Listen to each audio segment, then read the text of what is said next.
ગાયત્રી મંત્રનો જપ કરતા સૂર્યનારાયણને અર્ઘ આપે છે. ગાયત્રી મંત્ર જે ના કરે એ સાધુ બ્રાહ્મણને દાન લેવાનો તો એના ત્યાં ભોજન કરવાનો અધિકાર નથી. ગાયત્રી મંત્ર કરવો જ જોઈએ. પ્રાણનો મંત્ર છે. ઓમ ભૂર્ભુવઃ સ્વઃ તત્સવિતુર્વરેણ્યં ભર્ગો દેવસ્ય ધીમહિ ધિયો યો નઃ પ્રચોદયાત. છેલ્લે યજ્ઞ પૂરો થાય એટલે ગાયત્રી મંત્રમાં બોલે સુકામયા વરદા વેદ માતા પ્રચોદયંતા પાવમાની દિવ્યાનમ આયુઃ પ્રાણઃ પ્રજા પશું કીર્તિ કવિણં બ્રહ્મવર્ચસ મયા તત્વા રજત બ્રહ્મલોકમ. મંત્ર તારક મંત્ર છે એટલે મંત્ર બોલવો છે. એ મંત્ર એક ગાયત્રી નથી, રામ ગાયત્રી બી છે. ઓમ દાસદાય વિદ્મહે સીતાવલ્લભાય ધીમહિ તન્નો રામ પ્રચોદયાત. શિવ ગાયત્રી છે. ઓમ તત્પુરુષાય વિદ્મહે મહાદેવાય ધીમહિ તન્નો રુદ્ર પ્રચોદયાત. તમે તે રૂપે મરતી વેળે તો છેલ્લે ગાયત્રી સંભળાવી પડે માણસને. છેલ્લી વેળાની ગાયત્રી એમ કે છે તોરલ કે છે જેસલને કહે છે કે છેલ્લી વેળાની ગાયત્રી સાંભળી લો. છેલ્લી વેળાની ગાયત્રી મંત્ર બળ આપે છે આપણને. મંત્ર જાપ મમ દ્રઢ વિશ્વાસા પંચમ ભજન શું બે જ પ્રકાશા. શબરીના મંત્રમાં તાકાત હતી. જનાબાઈના છાણામાં વિઠ્ઠલ વિઠ્ઠલ અવાજ આવતો હતો. એ છાણા થાપતી હતી ને, વિઠ્ઠલ વિઠ્ઠલ બોલી છાણા થાપતી હતી. હવે એના છાણા ચોરી ગયા. રાજ દરબારમાં ફરિયાદ કરી કે મારા છાણા કોઈ ચોરી ગયું. એ કે તારા છાણા રાજા કે કેવી રીતે શોધી કાઢવા? કે મારા છાણામાં વિઠ્ઠલ વિઠ્ઠલ અવાજ આવતો છે. એ મંત્રનું બળ છે. આજે પણ પ્રદેશમાં પ્રયોગો થયા છે. મંત્ર દ્વારા ઘણા બધા કાર્યો થઈ શકે છે. મંત્ર બોલતા બોલતા ગાય જો હોય ને એ દૂધ સારું આપે. મંત્ર બોલતા બોલતા આપણે કોઈ સત્કાર્ય કરીએ તો એનું રિઝલ્ટ સારું મળે છે. પ્રાણીઓ પર વનસ્પતિઓ પર પણ મંત્રની અસર થાય છે. ભરતજી એકલા તપ કરવા ગયા છે. સૂર્યનારાયણ છે બુદ્ધિનો દેવતા અને આરોગ્યનો દેવતા. જેની જન્મકુંડળીમાં સૂર્ય બગડેલો હોય ને એનું આરોગ્ય સારું ના રહે, એની તંદુરસ્તી સારી નહીં રહે. એટલે જ્યોતિષકારો એને સૂર્યના જપ કરવાનું છે કે ભાઈ સૂર્યનું નંગ પહેરો. જપનું ફળ મળે. નંગ પહેરવાનું ફળ તો ખબર નથી મળે, પણ જપનું ફળ મળે ચોક્કસ છે. જપથી સિદ્ધિ પ્રાપ્ત થાય. સૂર્યનારાયણથી તન શુદ્ધ થાય અને મન પણ શુદ્ધ થાય છે અને એ રોગી ના થાય. કારણ કે સૂર્યના અનંત કર છે આપણા ઉપર. સૂર્ય આ 5-6 દાડા આપણે સૂર્ય તડકો નતો જોયો, કેવી આપણે આખું વ્યાકુળ થઈ ગયા હતા. અને તડકો આવે કેટલું સરસ લાગ્યું. સૂર્યનારાયણ આરોગ્યનું દેવ છે. કે છે સૂર્યને અર્ઘ આપવાનું, સૂર્યને જળ ચડાવવાનું. રાત્રે 11 વાગ્યા પછીનો કાળ રાક્ષસ કાળ ગણાય. આવા કાળે ભોજન પણ ન થાય. ઈશ્વરની મર્યાદા સૂર્ય, ચંદ્ર અને સમુદ્ર કદી છોડતા નથી. એની મર્યાદામાં જ રહે છે. બધા સૂર્ય આગો પાછો થાય. 2-2.5 કલાક લેટ આવ્યો. ચંદ્ર 2-2.5 કલાક લેટ આવ્યો. સમુદ્ર ગમે ત્યાં ભાગવા માંડ્યો. આવે સુનામી ને કોઈ વાર આવી જાય ક્યારેક, પણ એની મર્યાદા નથી છોડતો. એટલે એ તંદુરસ્ત છે, એટલે એની પૂજા થાય છે. આપણે મર્યાદા તોડી દઈએ છીએ એટલે આપણે તંદુરસ્ત નથી. ભરતજી પ્રાર્થના કરે છે સૂર્યનારાયણને, મારી બુદ્ધિ મારું મન અવળે માર્ગે જાય નહીં. ભગવાનના તેજોમય સ્વરૂપનું હું ચિંતન કરું છું. આખરે દરેક ધર્મમાં ભગવાનના સ્વરૂપને તેજ વાળું કહ્યું છે, પ્રકાશ વાળું. ઇસ્લામમાં એને નૂર કહ્યું. આપણે એને પ્રકાશ કહ્યો. આપણે કહીએ ઉપનિષદમાં સતોમાં સદગમય તમસોમાં જ્યોતિર્ગમય મૃત્યોમાં અમૃતમ ગમય ઓમ શાંતિ શાંતિ શાંતિ. કઈ વખત શાંતિ બોલીએ? કેમ? આથી વ્યાધિ ઉપાધિમાંથી મુક્ત થઈએ એટલે આપણે 3 વખત શાંતિ શાંતિ શાંતિ બોલીએ છીએ. ત્રિગુણાતીત અવસ્થામાં જતું રહેવાનું છે રજોગુણ, તમોગુણ અને સત્વગુણથી પર સહજાનંદ સ્વામી, રામ, કૃષ્ણ આ બધા ત્રિગુણાતીત હતા. આજે પણ પ્રમુખ સ્વામી મહારાજ, ડોગરીજી બાપા આ બધાને આપણે ત્રિગુણાતીત કક્ષામાં આવેલા કહી શકીએ. ત્રણેય ગુણોથી પર સ્થિતિ આવી જાય એ ત્રિગુણાતીત કહેવાય. સુખદેવજી રાજર્ષિની વર્ણન કરે છે. તે પછી ભરતજી દ્વારકાધીશની માનસી સેવા કરે છે. સવારમાં ઉઠીને માની લો કે આપણની તબિયત સારી ન હોય, મૂડ સારો ન હોય અને વિવાહ કારણે આપણે ભગવાનનું પૂજન કરવું હોય, નાહી શકાય એવી સ્થિતિ ન હોય તો મનથી સ્નાન કરીને પણ ભજન કરો, એની મૂર્તિને યાદ કરો. મનથી માનસિક સ્નાન, એનો ક્યાં પૈસા દે? મનથી બધું ધરાવવાનું ભગવાનને, તો સંઘાર સજવાના મનથી જ ને, એમાં ક્યાં પૈસા દે? એક માન્યો હતો ને, માનસિક સેવા કર્યો 12 વર્ષથી તો માનસિક સેવા કરીએ ને, અને પછી દૂધમાં ખાંડ વધારે પડી ગઈ ભગવાનને કરાવી, એટલે એને વિચાર કર્યો પેલા કાઢી લો. એટલે ભગવાન કે હવે મનથી કરવાનું છે અને કાઢવા તૈયાર. ભગવાને હાથ પકડ્યા. ઓહો કે તું પાક્કો નક્કી કે હું તારા પર પ્રસન્ન છું, તો મનથી એ તું એટલો એમાં ડૂબી ગયો છે ને તો ભગવાન પ્રસન્ન થઈ જાય. મનથી સેવા કરવામાં પણ કંજૂસ એનામાં આવી ગઈ, એટલો ડૂબી ગયો એ સેવામાં. એટલે મનથી સેવા ભગવાનને મનથી જગાડવાના છે, મનથી સુવાડવાના છે. પહેલા તો જાગીએ રઘુનાથ કુંવર, પંછી બન બોલે, જાગને જાગવા કૃષ્ણ ગુવાળિયા, તુજ વિના ધેનુમાં કોણ જાશે. કેવા પ્રભાત્યાથી ભગવાનને જવાબ હતા. ભગવાનને ધરાવવાનું મનથી ધરાવો જે ધરાવવાનું છે. ભગવાન એવું માનવાનું કે ભગવાન આરોગ્ય છે, પછી મનથી આત્મ ઉતારવાની, એ પછી ક્ષમા પ્રાર્થના કરવાની. માયા ત્રાસ આપે છે એટલે માયાથી બચવા માટે ભગવાનને ભોગ લગાડવાના છે. માયા નો માણસ ગુલામ થઈ ગયો છે, એટલે માયાપતિ લક્ષ્મીના પતિને યાદ કરવાનો છે, એટલી લક્ષ્મીને નહીં. ભરતજી કેળપુર જળમાં ઉભા હતા. ઉનાળાની ઋતુ હતી. એક ગર્ભવતી હરણી પ્રાતઃ કાળમાં જળપાન કરવા આવી છે. એવામાં એક સિંહે ગર્જના કરી. સિંહની ગર્જના સાંભળી હરણી ગભરાઈ ગઈ. આ સિંહ મને મારી નાખશે. સિંહે ફરી ગર્જના કરી. હરણીએ વિચાર્યું કે એને મારી વાસ આવતી છે, એ દોડતો આવશે ને મને મારી નાખશે. લાવ ગંડકી નદીને કૂદીને પેલે કિનારે જતી રહું. હરણીએ જોરથી કૂદકો માર્યો અને ગર્ભવતી હરણી હતી ને એને પ્રસૂતિ થઈ ગઈ છે, બચ્ચું આવ્યું છે અને એ બચ્ચું નદીના જળમાં પડ્યું છે. હરણી સામે કિનારે મૃત્યુ પામ્યું. બચ્ચું એટલું રહી ગયું. એટલે ડોગરીજી મહારાજ કહેતા, લોકો કૂતરા બહુ પાળે છે, ગાયો પાળતા નથી. આ બીજા જન્મમાં કૂતરો થવાની તૈયારી છે. બહુ કડક છે.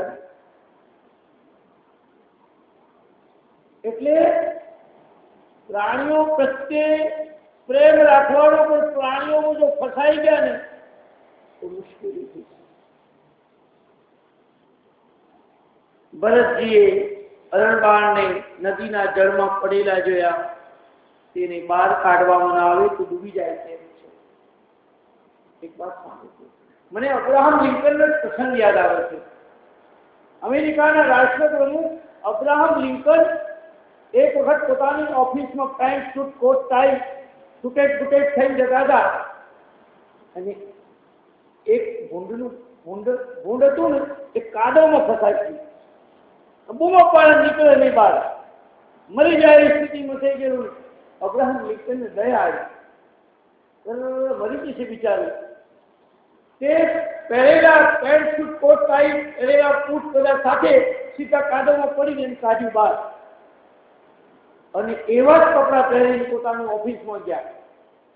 ત્યારે બધા એના સાથીદારો સહકર્મચારીઓ કહ્યું કે સાહેબ તમે એમ કે આવી રીતે કાદવવાળો થઈને આવ્યા કે એક ભૂંડ હતું ને એક કાદવમાં ખૂંચી ગયું હતું અને બૂમો પાડતું હતું બચવા માટે, અને મને દયા આવી, અને જો મેં એને બચાવી લો તો મારો આખો દિવસ બગડી જાત અને મને કાયમ માટે પસ્તાવો રહી જાત. આપણે કોઈને મદદ કરીએ છીએ એ આપણની અંદરની કરુણા મિટાવવા માટે આપણે કરીએ છીએ. અંદર કરુણા જાગી. આપણે બધા બધું જો રોજ આપણને 100 ભિખારી મળે તો બધા ભિખારી પર દયા નહીં આવે, કોઈ તો આવી જશે. પછી ખોટો હોય ખરો હોય પછી આપણે એમ કહીએ હશે એનું કરમ, જાણે આપણે દાન કર્યું, બ્રાહ્મણને લોટો આવ્યો, પછી જે કંઈ કરે એ પૂજા કરે, પીવીને જાય, ગમે એ કરે, પણ આપણી કરુણાને મિટાવવા માટે આપણે કરતા હોઈએ. અહીં ભરતજી પોતાની કરુણા મિટાવવા માટે એને બહાર કાઢે છે. ધ્યાનમાં હતા, જગતનું ભાન નતું. હવે જગતનું ભાન આવ્યું અને એને કાઢવા ગયા. ભરતજી વિચાર કર્યું કે આની માં મરી ગઈ છે, આ બાળકનું પ્રારબ્ધ કેવું છે, જન્મતા તેની માં મરી ગઈ, એના પિતા કોણ છે એનો પત્તો નથી, એનું હવે જગતમાં કોઈ નથી, એનું લાલન પાલન કોણ કરશે? વળી એની માએ આ બાળક મને સોંપ્યો છે. દયાવશ થઈ તેઓ હરણબાણને આશ્રમમાં લઈ આવ્યા છે. આ બધાને થાય અનુભવ, ઘણી વાર થાય, પણ સમજીને કરીએ તો વાંધો ના આવે. કારણ કે આ ભાગવતની કથા વાંચ્યા પછી અમને અમારે શીખવાનું કે મારા આશ્રમમાં એક વખતે રાતે 12 વાગે બિલાડીના 2 નાના નાના બચ્ચા રડવા મળ્યા. એટલે મેં અંદર રૂમમાં લઈ લીધું, બાયણું ખોલી અને દૂધ પાઈ 3-4 દાણા રાખ્યા. પેલા રણો થવાના, આપણા બિલાડીને બચ્ચું થવું પડશે. એટલે મેં એક છોકરાને કીધું 500 રૂપિયા લે અને તું તાર ઘેર લાલન પોષણ કરજે, અને ખાધું અને આમાં ગરબડ થશે. આ અમારે શીખવાની વાત છે. એમાં ડૂબી જવાતું મુશ્કેલ, એને પર દયા કરો. દયાનો વાંધો નથી, પણ એ દયામાં જો ડૂબી જઈએ તો ભજન અટકી જાય છે. પરોપકાર કરવો, પણ એટલો બધો પરોપકાર થઈ જાય સાધુના માટે, એટલો બધો પરોપકાર કે એના ભજનમાં પણ એને વિક્ષેપ થઈ જાય, એટલી એને પરોપકાર કરવાની મનાય. દયા કરવી, દયા જરૂરી છે. જેને કરુણા નથી જેના જીવનમાં એ પણ માણસ નથી. કરુણા ના કરનાર, તારી કરુણાનો કોઈ પાર નથી. મારી ભૂલો ન ભૂલનાર, તારી કરુણાનો કોઈ પાર નથી. પરમાત્મા કરુણાનો સાગર છે, કરુણાનો સાગર છે. એની કરુણા સત્ય શપથ કરુણા નિધાન કી સુંદરકાંડમાં છે. સત્ય શપથ કરુણા નિધાન કી. હનુમાનજી કહે છે મારા કરુણા નિધાનની સોગંદ છે, હું રામનો દૂત છું. કરુણા કોઈના ઉપર કરવાની પણ ફસાઈ જવાની. કે છે કે આ બચ્ચું છે, મારા વગર કોઈને ઓળખતું નથી, તેનું લાલન પોષણ કરવું એ ધર્મ છે. હું ઉપેક્ષા કરું તો એ મરી જશે. આનો બાપ હું છું અને માં પણ હું છું. એનું લાલન પોષણ કરવું મારી ફરજ છે. અને પોતાને પિતા માતા માનવા માંડ્યા છે. જીવ માને છે કે હું રક્ષણ કરું છું, પણ નહીં, રક્ષણ પરમાત્મા કરે છે ને, અને મારા કમાયું ત્યાં મોટો પ્રશ્ન છે. હું आप है तो हरि नहीं, हरि तो आपन नाय, रही मन गली है साकरी, दोनों नहीं ठहराए. હું છે તો હરિ નહીં, હરિ છે ત્યાં હું નથી. બે સાથે રહી શકે નહીં. એ બે સાથે રહી શકે જ નહીં. पिया चाहे प्रेम रस राखा चाहे मान, एक म्यान में दो खड़क देखा सुना न कान. जीव એવું માને છે કે હું બધું કરું. ઘણા નથી બાબા કોઈમાં કહેતા હું નહીં હો તો આ ઘર હાલશે નહીં. તારા પહેલા બધા કહેતા હતા, એ બી જતા રહ્યા, તું બી જતો રહી, અને બધા જવાના જ છે. કોઈના વગર કઈ પડ્યું રહેતું નથી. તોરણ ખોજાય કોઈનો કોઈ ઉભો થઈ જાય છે. આપણે માનીએ છીએ કે હું કરું એ જ અજ્ઞાનતા, છટકનો ભાર. જેમ શ્વાન કારણે કૂતરું ગાડા નીચે ચાલે, કૂતરું એમ વિચાર કરે મારાથી ગાડું ચાલે, કોઈ બળદથી ગાડું ચાલતું હોય છે. આપણે અહંકાર કરી દઈએ. ભરતજીને આવું થયું કે હું આનું લાલન પોષણ કરું. સંહાર ને પાલન કરનારો પરમાત્મા છે. કે છે પરમેશ્વરની કૃપા હોય તો જીવ અનાથ હોય કે વનમાં હોય પણ એ જીવે છે. રામ રાખે ને કોણ ચાકે. ધરતીકંપ વખત તમે જોયું તો હાથમાં માળના નીચે નાનું છોકરું જીવતું હતું. હાથ માળ પડી ગયા હોય કોઈ છોકરું જીવતું નીકળે અંદરથી. અને ઘણી વાર ઠોકર વાગે ને બીડી પીતો પીતો માણસ જાય, બીડી હળકતી માણસ ઓલવાઈ જાય, એવું પણ બને. એના હાથની વાત છે. આપણે માનીએ કે આપણે કરીએ છીએ એ બધું બહુ છે. કારણ કે નિમિત્ત તો માથે પરમાત્મા રાખતો જ નથી. ભરતજીએ અરણ બાળકને પાણીમાંથી બહાર કાઢ્યો, એમાં ખોટું નહોતું, પણ પોતાને પાલક પિતા માન્યા. હું જ રક્ષણ કરું છું એવું અભિમાન આવ્યું. એ મુશ્કેલ છે. ઘણા માણસોને જુઓ, ઘણા માણસોને એવા જોયા છે, આ સંસારી માણસોને એવા જોયા છે કે એટલા બધા સરળ હોય. નટુભાઈ પેલા ભાઈ આવ્યા હતા નહીં, હું તમારું નામ શું? ભક્તિભાવ વાળો માણસ હતો, સંતને લઈને આવેલો. પછી મેં શું નામ? કે નામની બાપુ શું જરૂર છે? બેઠો બે પછી મેં પાણી પીવું, મહારાજને રોકાવાનો હતો, અમે ટ્રસ્ટીને જાણ કરીએ. ના, પણ એ રંગાવાનો માણસ જરૂર હતો. પણ પરિચય તો ભૌતિક તો આપવો પડે. આપણે જો પરિચય આપીએ છીએ આપણો ખાલી ભૌતિક પરિચય, અંદરનો પરિચય તો અલગ છે. આપણે આ પરિચય શરીરનો આપીએ છીએ. આપણે સાધુને કે તમારું દૂધ શું? ગાયનું દૂધ લો. પરિચય એ ભૌતિક પરિચય, અંદરનો પરિચય બહુ અલગ ચીજ છે. બધા દોષ અભિમાનમાંથી આવે છે. અભિમાનમાંથી બધું આવ્યું પૂરે. જેને જેને અભિમાન કર્યું, દુર્યોધનનું અભિમાન, કંસનું અભિમાન, રાવણનું અભિમાન, એ બધા અભિમાની માણસ છે ને એન્ટી સોશિયલ જલ્દી બની જાય. મનોવૈજ્ઞાનિકો એને કે anti social personality disorder person કહે છે. અભિમાનમાંથી બધા દોષ આવે. એકવાર અભિમાન આવ્યું ને એટલે એ તો સંતોનું, શાસ્ત્રોનું, ધર્મ સ્થાનોનું અપમાન કરતો ફરે, એ વિવાદ કરતો ફરે. અહંકાર, અહમનું ગલન ન થાય ત્યાં સુધી શ્રેય નથી. ઝાડને ફળ આવે છે ત્યારે ઝાડ નીચું નમે છે, એ ફળ જતા રહે પાછું ઊંચું થઈ જાય છે. એમ જ્ઞાન લાગતા ઝૂકવું, શરણાગતિ સહજ પ્રાપ્ત થાય છે. અરણબાળને પાણીમાંથી બહાર કાઢ્યું એ ભરતજીનો ધર્મ હતો, પણ એમનામાં અહંકાર આવ્યો છે. બાળકને સાચવે છે, ગોદમાં બેસાડે છે, અને જ્યાં આગુ પાછી થાય તો ચિંતા કરે છે. એવી રીતે એની અંદર વધુ ને વધુ ફસાતા જાય. આ સંસાર એક કાદવ જેવો છે. એને એમાંથી બહાર નીકળવામાં મથે ને એટલો વધારે ફસાય. સખ્ત થઈને ભૂલાઈ જવું પડે.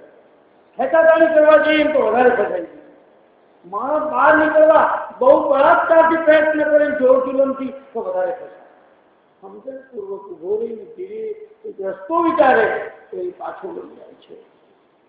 તો ભરતજીનું પ્રકરણ છે, એમાં ફસાયા છે. બીજા જન્મમાં એને મરતી વખતે અરણું યાદ રહી, અને બીજા જન્મમાં એને હરણનો અવતાર લેવો પડે છે. અંતિમ વાસના પુનર્જન્મનું કારણ બને છે.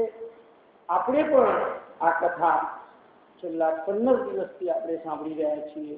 કાલે 16મો દિવસ છે. એ આપણે આપણો નવો જન્મ સુધરી જાય એ જ ભાગવતનું ફળ.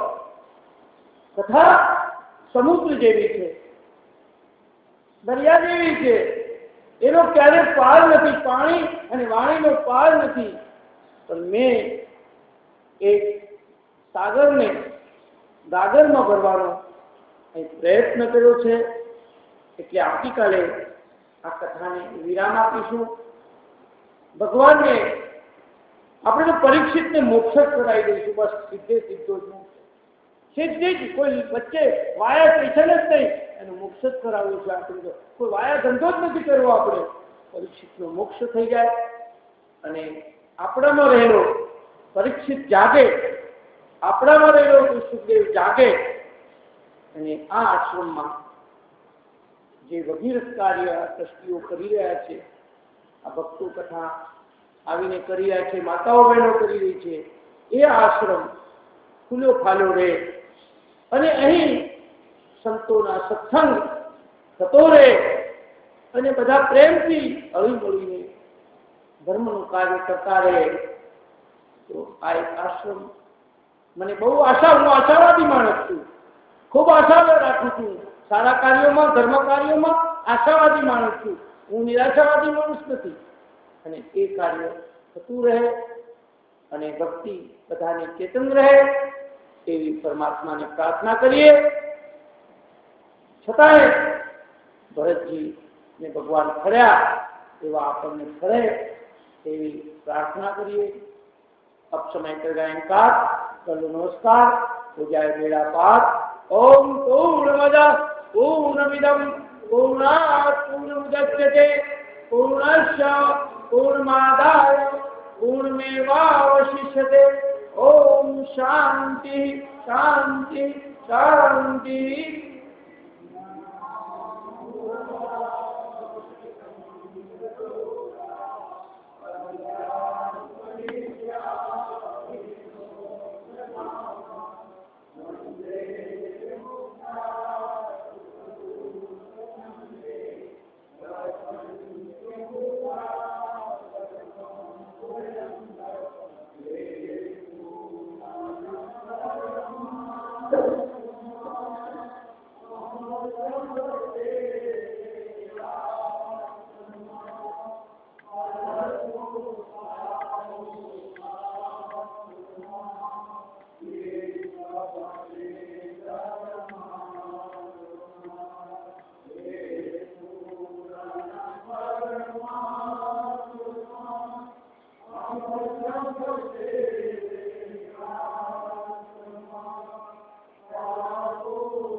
પહેલેથી ફાઇનલ હોય તો હું ચોક્કસ આ આશ્રમ માટે આપીશ.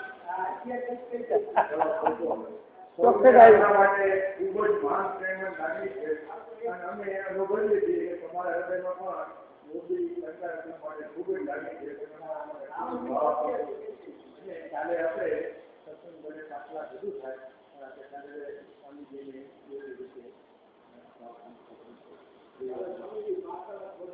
હા ગયું.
મંગલમ